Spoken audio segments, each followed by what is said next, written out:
오늘 우리에게 주시는 주님의 말씀은 로마서 5장 1절에서 5절까지의 말씀입니다.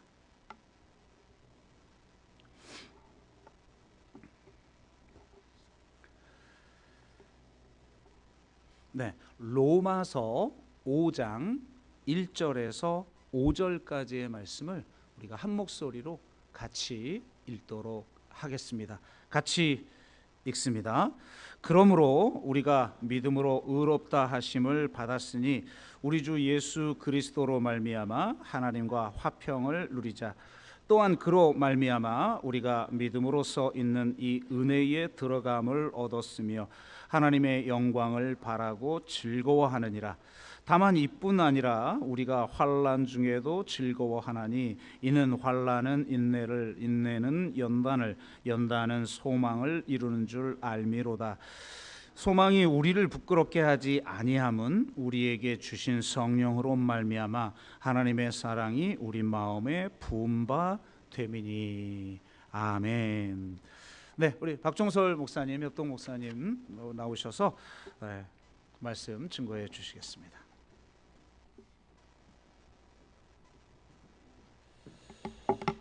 요즘 강단에 자주 서는 느낌인데요. 뭐 저만 그렇게 느끼는 건 아니죠. 어제까지 1박 2일 청소년부랑 수련회를 했고요. 교회에서 잠도 잤습니다. 그리고 우리 선생님이 아이들과 아이스링크를 이제 가자 그래서 갔는데 아무도 안 들어가고 저 혼자 가서 스케이트도 타고 왔거든요. 그리고 오늘 또 설교더라고요. 그래서 순교하는 마음으로 이렇게 왔습니다. 근데 제가 이렇게 협동 목사가 맞죠? 뭐 느낌상은 거의 전임 부목사 느낌인데 아무튼 뭐 협동 목사라고 하니까 그래서 어떤 말씀을 준비할까 하다가 수련회 때 아이들과 했던 그 로마서 5장 1절부터 5절 말씀을 좀 나누면 좋을 것 같은데 똑같은 걸 뭐 똑같이 하는 건 아니고 영화 같은 데 보면 이제 개봉이 끝나면은 감독판, 무삭제판 이런 거 있죠. 그래서 아이들과 하면서 미처 다루지 못했던 내용들을 좀 다룰까요? 제가 수련회 때 보통 한 2시간, 3시간 준비하는데 그렇게 했다가 애들 다 집에 갈 것 같아가지고 1시간밖에 못했거든요. 그래서 못했던 내용 중심으로 함께 좀 말씀을 나누면 좋을 것 같습니다. 그래서 오늘은 로마서를 통해서 우리는 어떻게 믿고 살 것인가 라는 제목으로 지금부터 주인 말씀을 함께 나눌까 합니다. 얼마 전에 서울 자가의 대기업 다니는 김 부장 이야기라고 하는 드라마가 히트를 쳤는데 회사 이야기 이제 오피스 드라마라고 하는데 사실 오피스 드라마의 원조격은 아시는 미생이잖아요. 미생을 안 보신 분들도 다 안다는 유명한 대사가 있어요. 회사 안이 전쟁이면 회사 밖은 지옥이야라고 하는. 회사 생활도 굉장히 힘들고 어려운데 퇴사해서 살아가는 회사 밖의 삶은 거의 지옥과 같다라는 이야기가 많은 이제 직장인들한테 공감을 줬던 그런 대사인데요. 우리 삶에 좀 비춰보면은 우리도 교회 밖을 나가는 순간 어때요? 쉽지 않습니다. 그죠? 얼마나 힘들고 어렵습니까? 우리가 하는 표현대로 하면은 완전 영적 전쟁이잖아요. 그런 전쟁과 같은 삶에서 우리가 오늘 제목처럼 어떻게 믿음을 가지고 살 것인가 그런 내용으로 함께 말씀을 살펴볼까 합니다. 그 전에 로마서의 본문을 좀 이해하기 위해서 로마서 또 대략적인 좀 개관을 하면 좋을 것 같은데요. 로마서가 왜 쓰였는지 또 로마서의 좀 구조를 좀 보고 본문을 보면 좀 더 이해가 될 것 같습니다. 여러분 그 로마서는 우리가 굉장히 중요시 여기는 성경책 중에 하나입니다. 물론 다 중요시 여기지만 특별히 더 로마서를 굉장히 소중하게 여기는 것 같아요. 한국 교회는. 그래서 로마서를 보통 복음 중에 복음이라고 하거든요. 제 기억을 보면은 아동부 때 암송 같은 거 많이 하는데 요즘은 잘 안 하는 것 같은데 그때 보면 꼭 외웠던 말씀 구절이 로마서였어요. 그 전도사님이나 선생님은 안 외우고 애들 시키잖아요. 그때 외웠던 게 다 로마서였던 것 같아요. 그 사형리 같은 전도지 기억하세요? 그 전도지에 쓰여 있는 말씀 구절도 거의 다 로마서거든요. 우리에게 로마서는 정말 중요한 책입니다. 왜 그럴까? 그 로마서가 쓰인 좀 이유를 알면 좀 더 이해가 되는데요. 로마서는 말 그대로 로마 교회에 보내는 편지예요. 근데 다른 바울서 지내 고린도서나 갈라디아서처럼 그런 편지들도 갈라디아 교회, 고린도 교회에 보내는 건데 그 교회들은 쉽게 말해서 바울이 개척한 교회들이거든요. 근데 로마 교회는 바울이 개척한 교회가 아니에요. 심지어 바울이 한 번도 가보지 않은 교회입니다. 그런 교회에 보내는 편지가 로마서예요. 왜 보냈냐? 바울의 선교의 비전, 그의 가장 큰 꿈은 뭐였냐면 땅 끝까지 가서 주님 말씀을 전하는 거였습니다. 사도행전에 나오지 않습니까? 근데 그 당시의 땅 끝은 서바나였거든요. 지금의 스페인이에요. 마침 그 땅 끝까지 가게 되는 상황이 생겼나 봅니다. 근데 서바나를 가려면 로마를 꼭 거칠 수밖에 없는 그 당시에 어떤 루트 여정이 있었습니다. 근데 바울이 보니까 로마쯤 가면 재정이 거의 바닥이 날 것 같다라는 것을 느꼈나 봐요. 그래서 바울은 로마 교회에 재정을 좀 후원해 달라고 그런 목적을 가지고 편지를 쓰게 됩니다. 한마디로 돈 달라고 쓴 거예요. 굉장히 거룩하지 않습니다. 돈 달라고, 좀 도와달라고 편지를 쓰게 됩니다. 여러분 단기 선교 가보셨나요? 단기 선교 보면은 갔을 때 보면 그 팀들이 항상 기도 편지를 만들거든요. 거기 항상 뭐가 적혀 있어요? 후원 계좌 적혀 있죠. 그러면서 본인들이 단기 선교 가서 어디 지역 가서 어떤 사역을 하는지 좀 자세하게 설명해 줍니다. 그래야 그거 보고 후원해 주잖아요. 똑같다라는 거죠. 로마 교회에 좀 후원해 달라고 편지를 쓰는 건데 그러려면 바울이 누군지 아직 모르니까 바울 자신이 내가 지금까지 전했던 복음이 무엇인지를 아주 자세하게 기록했다라는 거죠. 다른 바울 서신 같은 경우에 보면은 그 교회에 어떤 문제가 생겼어요. 문제가 생기다 보니까 문제를 해결하기 위해서 쓴 편지들이거든요. 그러니까 복음의 전반적인 복음이 풀로 들어가지가 않아요. 일부분만 가지고 그 문제를 해결하기 위해서 썼는데 방금 말씀드린 것처럼 로마서는 뭐예요? 문제가 있어서 쓴 게 아니죠. 그러니까 복음의 전반적인 내용이 다 들어가기도 하고 또 잘 보여야 되잖아요. 후원받아야 되니까. 굉장히 자세하게 쓰게 됩니다. 그래서 로마서가 우리한테 굉장히 소중한 거죠. 그 복음의 전반적인 내용이 다 들어갔기 때문에라는 거죠. 이런 로마서는 1장부터 16장까지 있는데 어떤 구조로 되어 있냐면 또 바울 서신의 대다수 특징인데요. 바울은 전반부에는 이론을 이야기하고 후반부에는 그러므로라고 시작하면서 실천 적용 이야기를 합니다. 로마서도 동일하게 적용이 되는데 1장부터 8장 좀 더 넓게 보면 11장까지 이론 이야기요. 복음이 무엇인지를 설명해 줍니다. 그리고 12장이 실천 적용 부분의 시작이거든요. 12장 여러분 잘 아시는 내용인데 이렇게 시작합니다. 여러분을 산 제물로 드리라라고 하는 그 내용 알고 계시죠? 그게 로마서의 적용 실천의 시작 부분이라는 거죠. 이 이론 부분 1장부터 제가 8장이라고 했는데 한 번 더 나누면 어떻게 되냐면 복음을 설명하고 있어요.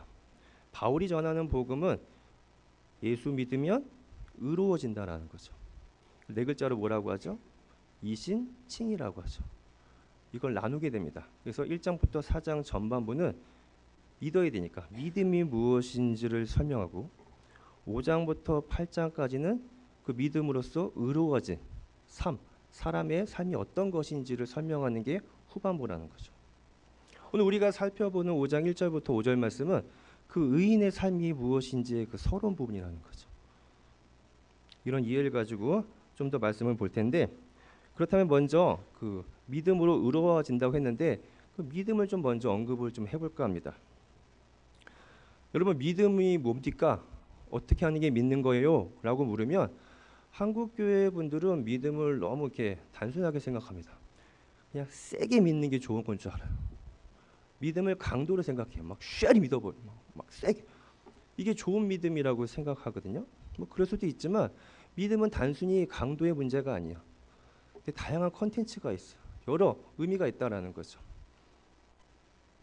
청소년부 아이들하고 2달 동안 복음서에 보면 예수님께서 믿음을 칭찬한 사람들의 이야기가 몇 개 나와요. 그걸 좀 살펴봤었거든요. 칭찬받은 그 믿음을 좀 우리가 보면은 이렇게 믿는 게 좋은 믿음이구나라고 좀 생각이 될 수 있습니다. 수로보니게 여인 아시죠? 그 여인이 이제 칭찬받거든요. 그런 식의 믿음을 한번 보자라는 거죠. 예를 들어서 누가복음 17장에 보면은 나병 걸린 환자 10명이 있습니다. 그들이 예수님께 고침을 받아요. 그 중에 한 명만 예수님을 찾아와서 감사하다라고 이야기를 합니다. 예수님이 야 나머지는 어디 갔어? 라고 이야기하면서 사전 한 명의 믿음을 칭찬해. 그 사람의 믿음은 뭐였을까요? 감사하는 거예요. 그러니까 믿음이 막 쉐게 믿고 막 강하고 이런 게 아니라 어떻게 보면 되게 간단해요. 뭐 하는 거라고요? 감사하는 거. 이게 믿음이에요. 또 복음서 초반에 뭐가 있냐면 중풍병 걸린 사람 이야기가 나옵니다. 근데 이 사람이 움직일 수가 없어요. 예수님을 만나고 싶은데 움직일 수가 없다라는 거죠. 그랬더니 4명의 친구들이 그 친구를 데리고 예수님께 데리고 옵니다. 예수님께서 그 중풍병자의 믿음을 보고 그를 고쳐준 게 아니고요. 친구들의 믿음을 보고 병을 고쳐줍니다. 뭐라고 했냐면 그들의 믿음을 보시고라. 그렇다면 그 믿음은 어떤 믿음일까요? 함께 해주는 믿음이에요. 연대하는 믿음이에요. 우리 교회 이름하고 똑같아요. 혼자 살아가는 게 아니고 더불어 살아가려고 하는 그 믿음. 그렇게 어렵지 않잖아요. 그죠? 하나만 더 해볼까요? 혈루병 걸린 여인 이야기가 있습니다. 주님을 만나고 싶은데 자신이 없어요. 그냥 혼자 있을까라고 했지만 용기를 내서 행동하고 결국 주님을 만나서 고침받게 되고 예수님은 그 여인의 믿음을 칭찬합니다. 어떤 믿음이에요? 용기 있는 믿음. 행동하는 믿음이라는 거죠.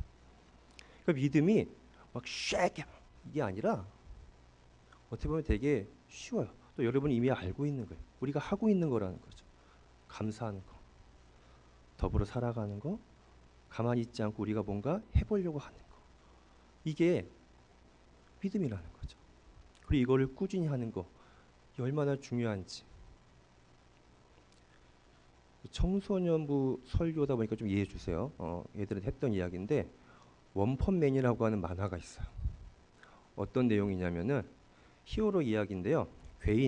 괴수들이 나와서 사람을 막 괴롭히는 거예요. 그때 히어로들이 악당을 괴인들을 물리치는 이야기인데 주인공 원펀맨은 너무 세가지고 그냥 괴인을 그냥 한 방에 끝내요. 원펀치로 끝내서 원펀맨이에요. 너무 세니까 자신도 되게 막 시시하는 그런 내용이거든요. 주변에서 물어요. 아니 어떻게 하면 그렇게 세질 수가 있냐? 뭘 했길래 특별 훈련 비법이 있냐라고 물어보거든요. 근데 원펀맨이 이런 대답을 합니다. 내가 하는 훈련 비법은 하루에 푸시업 100개, 윗몸 일으키기 100개, 1시간 달리기. 아니 그거 말고 그건 기초 체력이고 다 하는 거 그거 말고 진짜 너만 이렇게 강해질 수 있는 비법이 뭐야? 라고 했더니 그래 그거는 하루도 빼놓지 않고 푸시업 100개, 윗몸 일으키기 100개, 1시간 달리기 이게 다예요. 저 이거 보고 우리끼리 하는 말로 너무 은혜 받아가지고 되게 간단하고 어렵지 않은데 꾸준히 하는 거. 그랬더니 원펀맨 최고가 됐어요. 제 청소년부 설교가 믿음의 고수가 되는 법이었거든요. 이렇게 우리가 나눴던 거 거창하지 않고 감사할 수 있고 혼자 살려고 하지 않고 더불어 살아가려고 하고 가만히 있지 않고 뭔가 해보려고 움직이는 거 이걸 계속하면 믿음의 고수가 된다라는 그런 내용이었습니다. 해볼만 하지 않습니까?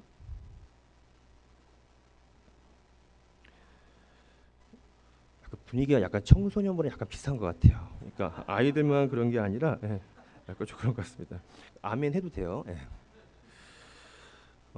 이렇게 믿으면 뭐라고 하는 거예요? 의로워진대요. 근데 이게 의롭다라는 말, 의인이란 말이 법정 용어다 보니까 우리한테 그렇게 크게 와닿지가 않습니다. 그래서 우리가 오늘 본문을 통해서 의인이라고 했을 때 주어지는 혜택, 유익이 뭔지를 좀 더 한번 자세히 살펴볼 텐데요. 의인이 됐을 때 뭐가 좋은 거예요 도대체? 라고 했을 때 첫 번째가 우리 1절로 한번 읽어보겠습니다. 다시 한번 1절 읽겠습니다. 시작.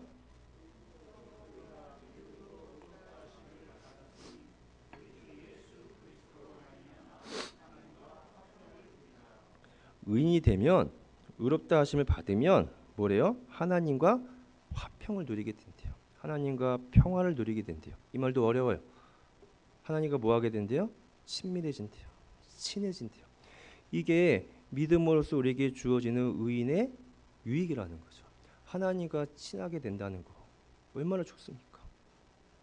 표정 별로 안 좋아 보이시는데 되게 좋은 거예요. 그 찬양 중에 하나님 아버지라고 하는 찬양이 있어요.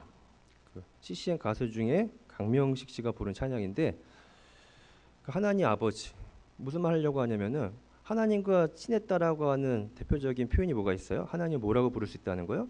아바 아버지라고 부르는 거잖아요. 친하니까 부를 수 있는 거잖아. 아무나 부르지 않잖아요. 그런 내용을 담은 찬양이거든요.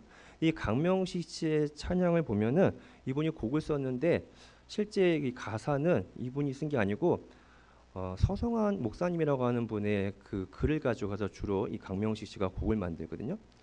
그 서성한 목사님과 교제할 일이 있어서 이 하나님 아버지라고 하는 찬양을 쓰게 된 이야기를 들었는데 이분이 제주도에서 사역을 하셨거든요. 교회 사역을 하시는데 큰 교회 사역을 하셨어요. 얼마나 힘들었는지 매일 이렇게 울면서 기도했대요. 여러분도 힘들지만 목사님 굉장히 힘들어요. 힘듭니다. 저도 힘들어요. 다 힘들죠. 근데 그분 사역하면서 너무 힘들어가지고 이걸 계속 해야 되나 말아야 되나 막 그만둬야 되나 하면서 매일 이렇게 무릎 꿇고 울부짖다가 하나님 아버지 하다가 깨달은 게 있대요. 내가 이렇게 힘들 때 그래도 하나님을 아버지라고 부를 수 있다는 게 너무 갑자기 큰 위로가 된다.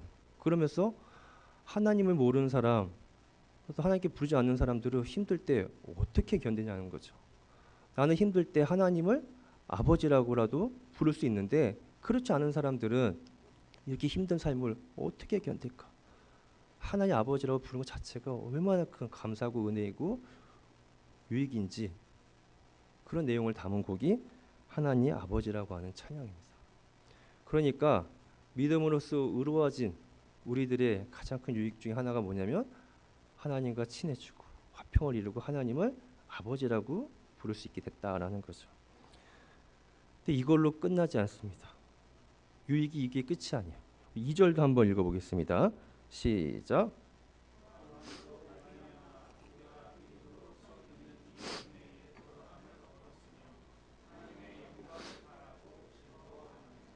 그 은혜에 들어가고 하나님의 영광을 바라게 된대요. 한마디로 우리 안에 뭐가 생겼냐면 소망이 생겼다라는 거예요.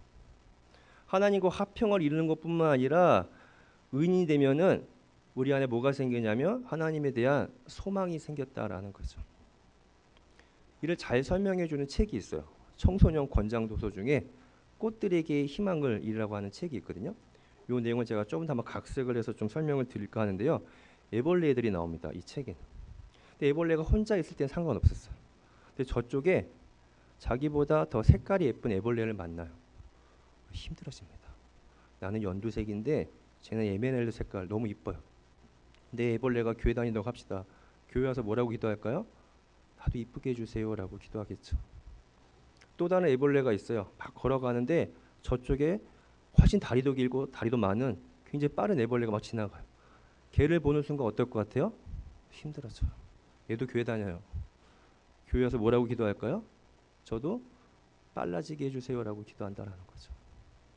각자 그런 애벌레들 곳곳에 있어요. 더 빨라지고 싶고 더 공부 잘하고 싶고 더 성공하고 싶고 이런 애벌레 막 노력을 합니다. 그리고 그래서 정상에 올라가는 애벌레들이 있어요. 근데 책을 보면 정상에 올라가잖아요. 되게 공허해요. 아무것도 없어요. 허전해요. 근데 그 올라가는 과정에 보니까 뭔가 꿈틀거리는 거예요. 봤더니 내가 최고가 되기 위해서 정상이 되기 위해서 봤더니 뭘 밟고 올라가야 되냐. 그 밟은 게 뭐냐면 동료 애벌레요. 얘를 밟아야 돼요. 얘를 죽여야 되고 얘를 꼭 이겨야 내가 뭐가 할 수가 있어요? 정상에 올라갈 수 있다라는 거죠. 주인공 애벌레도 막 올라가다가 누구를 만나냐면 나비를 만납니다. 그리고 깨닫게 되고 알게 됩니다. 자신이 애벌레가 아니라 나비가 되는 존재라는 걸 알게 돼요. 그 다시 삶의 자리로 돌아옵니다. 갑자기 나비가 되지 않아요. 힘들어 여전히. 번데기도 돼야 되고 누에고치도 돼야 되고 시간이 막 거쳐야 돼요. 그런데 자신이 누구라는 거 알아 이제? 나비라는 거 알아요. 나비가 되면 어떻게 해요? 다른 애벌레, 동료 애벌레 밟고 죽이고 올라갈 필요 없죠. 날아가면 되잖아. 그러다 보니까 삶이 달라지는 거예요. 옛날에는 얘랑 같이 막 이겨야 되고 경쟁하고 막 그랬는데 이제 얘를 이기려고 막 경쟁하는 게 아니라 다른 가치를 가지고 살게 된다는 거죠. 어떻게? 그냥 즐기는 거예요. 놀게 된다는 거죠. 왜? 그 나비한테 뭐가 생겼기 때문에 다른 가치가 생겼어요. 소망이 있으니까 나비가 된다. 저의 경우도 좀 비슷한데요. 목회자도 유혹을 좀 많이 받거든요. 제가 이렇게 사역하면서 물론 이제 하나님을 위한다고 하지만 목회자들이 흔히 빠지는 유혹이 뭐냐면은 자꾸 이렇게 좀 잘 나가고 싶어져요. 그 잘 나간다는 게 확 부흥하고 싶고 교회 굉장히 크게. 왜냐면 또 교회도 원하고 성도님들도 원하다 보니까 또 안 그러려고 해도 그렇게 자꾸 되더라고요. 그런 마음 갖고 시작한 건 아니지만 저도 처음에 사역했을 때 지금처럼 이렇게 청소년 아이들 처음에 맡았었거든요. 저 이제 회사 다니다가 이제 그만두고 사역을 시작했는데 얼마나 이렇게 막 열정이 있었겠습니까? 제가 처음 갔던 교회에 청소년부 아이들이 한 30여 명 있었어요. 진짜 열심히 했어요. 얼마 안 가서 2배가 되는 거예요. 70여 명이 되더라고요. 또 얼마 안 돼서 100명이 되는 거예요. 노예에서 난리 났습니다. 저는 어땠을까요? 어깨가 장난 아니었어요. 그리고 제가 아이들을 맞이하려고 밖에 서 있었는데 아이들을 어떻게 봤냐면은 숫자로 보는 거예요. 오늘 몇 명 왔냐. 아이가 아이로 안 보이고 숫자로 보이는 거예요. 지난주보다 적게 오니까 제가 마음이 별로 안 좋은 거예요. 야, 이러면 안 되겠다. 정말 하나님한테 너무 죄송한 거예요. 그리고 좀 나아진 줄 알았는데 그리고 나서 제가 다른 교회로 옮겼거든요. 그 교회는 청년부가 굉장히 큰 교회였습니다. 16개 부서가 있어요. 근데 제가 맡은 부서가 뭐였냐면 제가 그때 나이가 제일 많은 전도사라고 해서 제일 나이 많은 청년을 맡았어요. 35세 이상 무제한. 53세가 여러 명 있었습니다. 네. 이렇게 부장님이 많냐 여기는. 그러니까 그 부서에 약간 좀 아무도 안 가려고 해요. 뭔가 결혼 못하는 사람들 모이는 것처럼. 그러다 보니까 되게 인원이 적었어요. 또 거기서 30여 명이었어요. 또 굉장히 열심히 했습니다. 했더니 갑자기 거기에 부흥이 되는 거예요. 100명까지. 여기 와야 결혼할 수 있다 그래갖고 사방에서 왔어요. 그래서 제가 이제 좀 안 그런 줄 알았는데 또 사람을 또 숫자를 보더라고요. 그래서 진짜 하나님한테 너무 죄송한 거예요. 이러려고 한 게 아닌데 숫자 보지 않게 달라고 막 기도하고 했더니 정말 하나님께서 그 뒤로 기도 응답해 주셔서 가는 교회마다 부흥이 안 돼요. 그쯤에 제가 어느 사역을 하게 됐냐면은 좀 독특한 사역을 했는데 몇 번 말씀드린 것처럼 이랜드라고 하는 그 회사에서 사목을 했어요. 또 사목이 뭔지 몰라요. 목사 거꾸로 한 줄 아는데 회사 목사. 또 거기서 패션 본부에 있었거든요. 그 사람들 특히 이제 저와 같은 목회자들 볼 때 좀 신비의 영역이고 하다 보니까 되게 좀 부러웠나 봐요. 약간 뭔가 좀 잘 나가는 것처럼. 근데 거기서 사역이 진짜 힘들었습니다. 회사잖아요. 교회도 아닌데 회사에서 억지로 막 시즌스쿨처럼 억지로 막 예배 드리고 막 하는데 누가 목사를 신경 쓰겠어요? 회사같이 그렇게 교회처럼 목사를 이렇게 바라보지 않습니다. 거기서 저는 투명 인간이었어요. 투명 인간. 지금은 좀 달라졌는데 그 당시 출근을 몇 시에 했냐면 7시에 했어요. 퇴근을 5시에 하라고 이렇게 벨이 울리는데 퇴근하는 사람은 아무도 없어요. 다 11시 퇴근해요. 세븐일레븐이라고 하는데 이랜드를. 저도 똑같이 비슷하게 있었거든요. 제가 하는 일은 주로 뭐였냐면 아무도 저한테 관심이 없어요. 뭐 사람들 만나서 직원들 만나서 상담을 해주라고 하는데 제가 전화하면 아무도 안 받아요. 아무도 안 와요. 그중에 임모모 대리를 드디어 만나기로 했어요. 찾아왔어요. 오더니 갑자기 저쪽 거래처 직원이 왔나 봐요. 하고 인사하더니 안 돌아왔어요. 그러니까 제가 했던 일은 뭐냐면 아침 7시 좀 늦게 오라고 하던가 7시부터 와가지고 밤 늦게까지 하루 종일 바람 맞다 가는 거예요. 이걸 한 2, 3년 했어요. 제가 어땠을 것 같아요? 집에 돌아갈 때마다 나는 누구인가? 나는 어디서 왔는가? 너무 힘든 거예요. 교회 갔을 때는 막 뭔가 막 이랬는데 여기 오니까 와 완전 투명 인간으로 살아가는데 너무 힘들더라고요. 이런 말 목사 하기 좀 그렇지만 거기 좀 회사 독특하게 기도실이 있어요. 정말 정말 너무 할 게 없어가지고 기도만 했어요. 그래서 교회에서는 좀만 막 부흥되고 그래서 막 그랬는데 정말 여기서 할 게 기도밖에 없다 보니까 직원들 명단 받아가지고 한 명 계속 두 명 이름 불러가면서 이렇게 기도했거든요. 그렇게 한 3년 정도 지나니까 3년 정도 지나니까 처음으로 이렇게 저를 찾아온 상담으로 찾아온 직원이 있었어요. 그 직원하고 만나서 얘기하다가 같이 성경 공부하게 되고 출근 전에 아니 그 업무 시작 전에 그런 직원들이 한 명, 두 명 계속 생겼어요. 그래서 제가 몇 개 부서를 맡았는데 그 부서 직원들하고 돌아가면서 월요일 날은 점심에 같이 기도하고 화요일 날은 다른 부서 직원들과 기도하고 그런 시간을 갖게 됐습니다. 한 영혼, 한 사람이 얼마나 소중한지를 제가 그때 깨달았어요. 그리고 또 하나 느꼈던 게 뭐냐면은 콩나물 시루가 적절한 비유 같은데 콩나물 시루 어떻게 콩나물에 물 부으면 어떻게 해요? 다 빠지잖아요. 다 새는 것 같았는데 어때요? 아니더라고. 콩나물이 이 물을 먹고 나중에 쑥쑥 자라잖아요. 기도와 그런 한 영혼에 대한 마음이 콩나물 시루 같다라는 거죠. 다 새는 것 같은데 결국 한 명, 두 명 열매를 맺는다는 것을 그때 깨닫게 됐습니다. 무슨 말씀 드리려고 하냐면은 이러면 안 되지만 목사가 목회하면서 큰 교회 만들고 막 부흥 일으키고 막 이런 게 하나님이 좋아하고 막 이런 가치를 가지고 살아야 된다고 생각했는데 그게 아니라 한 영혼 정말 말씀대로 한 영혼을 소중히 여기는 이 가치를 가지고 살아가야 된다는 걸 그때 깨달았어요. 다른 가치를 가지는 거죠. 다른 가치도 아니에요. 원래 이런 가치인데 그동안 잘못 살다 보니까 부흥시키고 이런 것만 초점 가졌는데 그게 아니라 그쪽이 아니라 한 영혼을 얼마나 소중히 여겨야 하는지 이런 가치를 가지고 살아야 되는구나 라고 하는 것을 저도 이제 그런 경험을 가지고 깨닫게 됐거든요. 그러니까 왜 그렇게 살았냐면 소중한 것, 한 영혼의 소중함을 알기 때문에 그렇다는 거죠. 오늘 로마서는 그 이야기를 합니다. 제가 뭐 나비 이야기도 했는데 이런 소망이 있을 때 우리는 어떻게 살아갈 수 있다? 다른 가치를 가지고 살아갈 수 있다라는 거죠. 자, 아까 꽃들에게 희망을 이야기하면서 바로 나비가 되는 게 아니라고 했죠. 중간에 번데기, 뭐 누에고치 어려운 시절도 있어요. 그렇지만 그 가운데도 소망이 있기 때문에 견딜 수 있다라는 거죠. 다시 한번 읽어볼게요. 로마서 우리 3절부터 5절. 제가 3절 읽고 여러분 4절, 5절 같이 한번 읽어볼게요. 3절. 다만 이뿐 아니라 우리가 환난 중에도 즐거워하나니 이는 환난은 인내를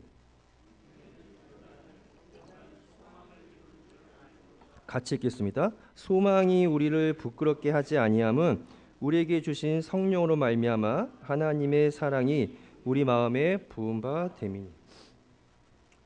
뭔가 하려고 했는데 안 되면 멋쩍고 부끄럽잖아요. 근데 하나님 우리에게 주신 소망은 부끄러운 소망이 아니라는 거죠.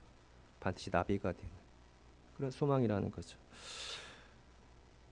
이게 바울이 말하는 복음이라는 거죠. 믿음으로써 의롭게 되는 거고 의로운 사람에게 주는 그 유익. 그래서 로마서의 결론은 이렇습니다. 제가 한번 더 읽어드릴게요. 로마서 15장 13절인데요. 소망의 하나님이 모든 기쁨과 평강을 믿음 안에서 너에게 충만하게 하사 성령의 능력으로 소망이 넘치게 하시기를 원하노라. 결국 로마서가 말하는 복음의 결론은 우리 가운데 소망이 있고 소망이 풍성하게 넘쳐 흐른다라는 거죠. 이 소망을 가지고 삶에서 다른 가치를 가지고 살라라는 거. 이게 복음이라는 거죠. 말씀을 정리하겠습니다. 우리 로마서를 통해서 믿음으로 의롭게 된 사람의 유익이 무엇인지를 살펴봤죠. 먼저 믿음을 우리가 알아봤습니다. 믿음은 강도, 세기 이런 게 아니라 다양하다라는 거. 그런데 그 내용이 그렇게 어렵지가 않았어요. 뭐였죠? 감사하는 거, 더불어 살아가는 거, 가만히 있지 않고 우리가 뭔가 해보려고 하는 거. 그리고 이렇게 이런 삶을 꾸준히 할 때 뭐가 된다고요? 믿음의 고수가 된다고 이야기하지 않았습니까? 이렇게 믿은 우리들은 뭐라고 하냐면 의인이라고 합니다. 의로워진대요. 이 의인에게 주는 혜택은 크게 두 가지였는데 하나는 뭐였죠? 하나님과 화평, 또 하나님과 친해진다는 거. 그리고 또 하나는 하나님께 소망을 두고 어떻게 살아갈 수 있다고요? 삶에서 다른 가치를 가지고 살아가게 된다는 거죠. 이게 하나님 믿는 사람으로서 살아야 되는 어떤 의무가 아니고 이게 유익이야. 다른 가치를 가지고 살아가는 것 자체가 우리에게 주시는 유익이라는 거죠. 어떻게 여러분 이런 삶 사는 거 괜찮겠습니까? 예. 우리뿐만 아니라 교회도 뭔가 다르게 살아가려고 하지 않습니까? 다른 가치를 가지고 그런 교회 됐으면 좋겠습니다. 꾸준히. 진짜 마지막으로 제가 이 얘기하면 좀 그렇긴 한데 이렇게 만화 이야기 하나 더 하려고 하거든요. 이게 청소년 설교니까 이해해 주세요. 그리고 종종 오해하실 수 있는데 저번에 말씀드린 것처럼 이렇게 말하면 제가 무슨 뭐 맨날 TV 보고 이런 것 같은데 저는 설교 때문에 이런 걸 보는 거예요. 예. 옛날 만화 중에 바람의 검심이라고 있습니다. 사무라이 이야기인데 그 주인공 켄신이라고 있는데 칼잡이요. 다 이겨, 다 이겨. 다 이겼는데 다 죽여야 되잖아. 다 살인해갖고 최고 검객이 됐어. 근데 일본이 시대가 바뀌었거든요. 메이지 유신이 되면서 시대가 바뀌면서 이 주인공은 어떤 계기가 돼서 더 이상 살인하지 않기로 합니다. 근데 계속해서 막 싸움을 걸어와요. 싸울 수밖에 없어요. 생사가 걸리는 싸움을 해야 되는데 절대 자신은 살인하지 않기로 했잖아요. 근데 이 주인공은 뭐 했냐면 칼을 바꿉니다. 어떤 칼이었냐면 영날검이라고 해서 칼날과 등이 바뀌어 있어. 칼날로 베어야 사람을 죽이는데 칼날이 등이 돼버렸어. 아무리 베도 사람이 죽지 않아요. 근데 그 영날검을 가지고 싸워서 다 이기는 내용이에요. 결국 그는 아무도 죽이지 않고 이기게 됩니다. 또 이거 보고 은혜 받았거든요. 남들은 다 남을 죽여서 이기려고 하는데 이 주인공 켄시는 영날검을 가지고 사람과 대결합니다. 다른 가치죠. 우리 삶 속에서 이런 영날검을 가지고 우리도 우리 교회도 계속해서 그렇게 살아갈 수 있었으면 좋겠습니다. 우리 그러면 우리 오늘 말씀을 생각하면서 또 함께 찬양하며 이렇게 기도의 자리로 나갔으면 하는데요. 찬송가 우리 불러본 지 좀 오래됐죠? 그래서 오랜만에 우리 찬송가 부르면서 함께 좀 기도했으면 좋겠습니다. 하나님의 은혜로 우리 함께 찬양하며 기도의 자리로 나가겠습니다.